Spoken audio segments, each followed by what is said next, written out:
پاکستان بچاؤ مارچ وہ شروع ہوا اور جیسے مرضی کرتا پھرے. یہاں پر کوئی قانون نہیں, کوئی آئین نہیں, لا قانونیت ہے, چور ڈاکو ہے, یہ کنکوٹ ہے. تو عجیب راج ہے جس کا جو جب دل کرتا ہے وہ ہماری دکانوں کو لوٹ کر چلے جاتے ہیں. اگر ہم مزاحمت کریں تو وہ ہمیں اس وقت کچھ نہیں کہتے, بعد میں آ کے راتوں کو گھروں سے اٹھا کر لے جاتے ہیں. آپ نے دیکھا کہ تحریک لبیک پاکستان کے بنیادی مطالبات میں سے تھا ان کے خلاف جو بھی مجرمین ہیں ان کو کٹہرے میں لایا جائے. جہاں سے جس کا بس چلتا ہے سیاستدانوں کا چلتا ہے, سیاستدانوں نے گھیر رکھا ہے. جہاں سے مافیاز کا بس چلتا ہے مافیاز نے گھیر رکھا ہے. پاکستان کے اندر بیک وقت اتنے بحران چل رہے ہیں کہ اس وقت قوم کو, پاکستان آج بھی ان نااہل حکمرانوں اور ان نااہل طرف ٹولوں کی وجہ سے اور ان جھوٹے دعوے داروں کی وجہ سے آج کے دن بھی IMF کے دروازے پر کھڑا ہے. یہ حالیہ جو لہر ہے یہ پاکستان پہلے سیاسی عدم استحکام کی طرف ہے اور معاشی عدم استحکام آپ کے سامنے ہے. ہم آج بھی IMF کے دروازے پر کھڑے ہیں اور اب بیرونی سازشوں کے درپے پہ پاکستان کو مذہبی عدم استحکام کی طرف بھی لایا جا رہا ہے. اب ہم ہر رنگین نعرے والوں سے اور ہر رنگین دعوے والوں سے بیزار ہو چکے ہیں اور ہمارا اب امید کا مرکز تحریک لبیک پاکستان ہے. اس سے یہ نظر آ رہا ہے کہ پاکستان کی قوم اس وقت ان تمام سیاستدانوں سے اور تمام جماعتوں سے بیزار ہو چکی ہے. السلام علیکم ناظرین کرام، آپ کو مکمل ویڈیو دکھاتے ہیں. سعد رضوی کی ہنگامہ خیز پریس کانفرنس پورے ملک کو ہلا کر رکھ دیا. لانگ مارچ کے حوالے سے تمام تر اپڈیٹ پوری قوم کے سامنے رکھ دی.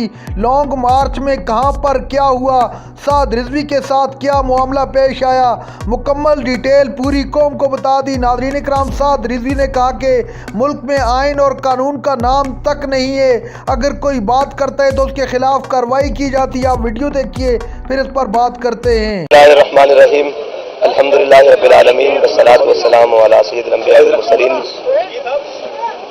پاکستان بچاؤ مارچ وہ شروع ہوا اور جس طرح کے سندھ کی عوام اور سندھ کے بھائیوں نے اس مارچ کے شرکاء کو خوش آمدید کہا اور پھر ہر تال کا گوٹ اور دے سے یہ گزرا اور لوگوں نے جس محبت اور جس الفت کا اظہار کیا, اس سے یہ نظر آ رہا ہے کہ پاکستان کی قوم اس وقت ان تمام سیاستدانوں سے اور تمام جماعتوں سے بیزار ہو چکی ہے. یہ مارچ ملتان مدینہ الاولیاء کی سرزمین پر پہنچا اور جس طرح ملتان کی عوام نے تحریک لبیک پاکستان کے اس مارچ کو خوش آمدید کہا اور ایک تاریخ رقم کی, اور جس کا مختصر سفر جو تقریباً بہاولپور چوک سے گھنٹہ گھر چوک تک تھا وہ 4 گھنٹوں میں طے ہوا. اور عوام نے یہ بتایا کہ اب ہم ہر رنگین نعرے والوں سے اور ہر رنگین دعوے والوں سے بیزار ہو چکے ہیں اور ہمارا اب امید کا مرکز تحریک لبیک پاکستان ہے. اگر اس طرح حکومتیں چلانی ہے اور اس طرح پیسے اکٹھے کر کے اور اس طرح مہنگائی کر کے چلانی ہے تو پھر یہ جو 35 سالہ تجربہ کار لائے گئے ہیں اور ان کے ساتھ 50 سالہ جو سندھ کے تجربہ کار اٹھا کر, یہ ان کی عمر اگر سیاسی بتائی جائے تو دونوں کی ملا کر 85 سالہ تجربہ کار سیاستدان اور پھر وہ باقی 11 جماعتیں ایک طرف اور 2 جماعتیں, یہ 13 جماعتوں کی یہ مجموعہ بنایا گیا. اگر اس طرح حکومت چلانی ہے تو پاکستان کے کسی ریڈی بین کو بھی دے دیں, وہ ملک کے اندر مہنگائی کر کے, وہ ملک کے اندر قانون کے نام پر کوئی چیز نہ ہو, وہ ملک کے اندر جناب ہر چیز جو منہ زور ہو اس کے نام پر جو مرضی کرتا پھرے اور جیسے مرضی کرتا پھرے. یہاں پر کوئی قانون نہیں, کوئی آئین نہیں, لا قانونیت ہے, چور ڈاکو ہے. یہ کنکوٹ کے ایریے سے ہمیں سندھ کے دوستوں نے بتایا, وہاں کے لوگ بھی آئے استقبال کرنے کے لیے, انہوں نے بتایا کہ جی یہاں تو عجیب راج ہے جس کا جو جب دل کرتا ہے وہ ہماری دکانوں کو لوٹ کر چلے جاتے ہیں. اگر ہم مزاحمت کریں تو وہ ہمیں اس وقت کچھ نہیں کہتے, بعد میں آ کے راتوں کو گھروں سے اٹھا کر لے جاتے ہیں, اغوا کرتے ہیں, پھر وہاں مرتے ہیں, پتہ وصول کرتے ہیں. تو پاکستان میں لا قانونیت اور اس کے بعد کراچی جیسے شہر کو اور جناب سندھ کو, اندرون سندھ جو انفراسٹرکچر اس ٹائم پاکستان کا تباہ ہو چکا ہے. سندھ کے تو کچے روڈ بھی نہیں ہے, یعنی خاک کے روڈ ہے, یعنی مٹی کے روڈ ہے, سولنگ بھی وہاں موجود نہیں. اور ابھی جو پنجاب کی سڑکوں کا حال, لوگوں کا حال, مہنگائی, یوٹیلیٹیز اسٹور کے اندر جو قلت قائم کی گئی ہے, اس کے خلاف الحمدللہ تحریک لبیک پاکستان نے آواز اٹھائی ہے. آپ نے دیکھا کہ تحریک لبیک پاکستان کے بنیادی مطالبات میں سے تھا ان کے خلاف جو بھی مجرمین ہیں ان کو کٹہرے میں لایا جائے اور ان کو کڑی سے کڑی سزا دی جائے.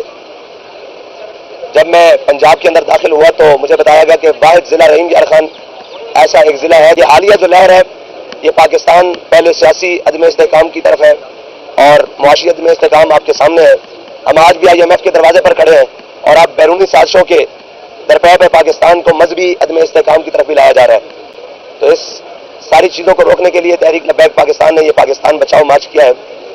اور اس وقت پاکستان جو اپنی 76 سالہ عمر پوری کرنے کو ہے اور پاکستان آج بھی ان نااہل حکمرانوں اور ان نااہل طرف ٹولوں کی وجہ سے اور ان جھوٹے دعوے داروں کی وجہ سے آج کے دن بھی IMF کے دروازے پر کھڑا ہے. اور جو پاکستانی معیشت کے ساتھ کھلواڑ کیا جا رہا ہے. پھر کہا گیا کہ جناب اسحاق ڈار صاحب آئیں گے تو ڈالر نیچے آ جائے گا. جب وہ آئے تو ڈالر 300 سے بھی اوپر اڑان بھر گیا. اور الحمدللہ تحریک لبیک پاکستان نے جب یہ مارچ کا اعلان کیا ہے تب سے ہر چیز کی قیمتیں نیچے آنا شروع ہو گئی ہیں. گھی بھی سستا ہو گیا ہے, پیٹرول کی بھی کچھ قیمت نیچے آئی ہے, LPG کی بھی نیچے آئی ہے اور ڈالر بھی تھوڑا سا نیچے گیا ہے.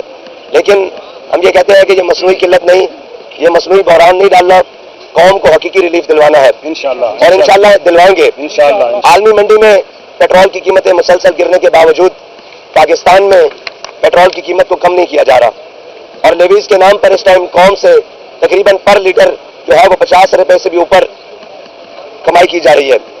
اور جب ہم لاہور سے نکلنے لگے ایک پریس کانفرنس سے ایک دن پہلے, تو ہم سے پاکستان کے اندر 2 نظام چل رہے ہیں. ایک ہے حکومتی نظام اور اس کے پیرلل ساتھ جو اس سے بھی زیادہ مضبوط ہے وہ مافیاز ہے.